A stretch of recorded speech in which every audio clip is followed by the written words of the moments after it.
Harold Iman, vous êtes notre spécialiste des questions géopolitiques. Alors, que deviennent ces convois ?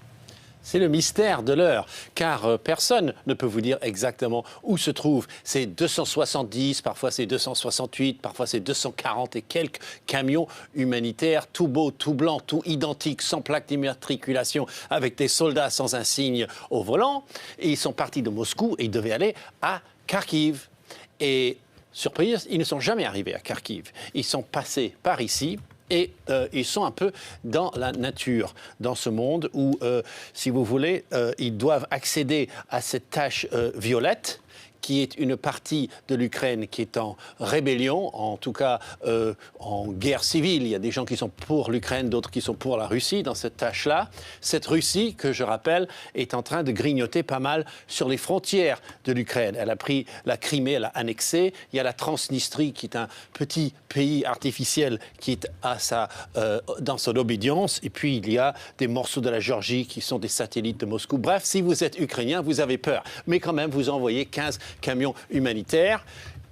Et on va regarder d'un tout petit peu plus près, voilà la zone où tout ceci se passe. Alors, on a vu des convois vers Rostov et on a vu des convois qui stationnent par ici, on ne sait pas où. Ce qu'on a également vu, ce sont des chars d'assaut situés dans cette zone, des chars russes.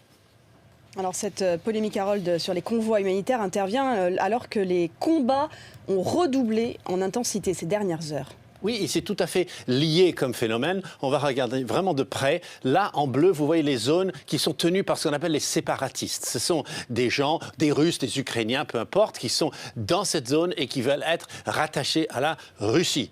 Et donc, l'idée au Kremlin, c'est de faire passer l'aide humanitaire par ce trait rouge. C'est le trait rouge qui est la zone qui n'est pas contrôlée par les gardes frontières ukrainiennes. Or, si vous faites passer des camions tout beaux, tout blancs, avec des soldats qui sont au volant, vous ne savez pas ce qu'il y a dedans, il y aurait peut-être des armes, beaucoup d'armes. C'est l'idée qui est avancée en Ukraine et à Washington et dans diverses autres chancelleries. Donc, dans cette guerre, on aurait l'arrivée de secours pour les séparatistes, ce qui empêcherait la contre-attaque du président Poroshenko tout autour de Donetsk qu'il a isolé et de Lugansk qu'il est en train d'encercler. Et voilà qui prolongerait cette guerre entre l'Ukraine et la Russie, une guerre qui ne dit pas son nom.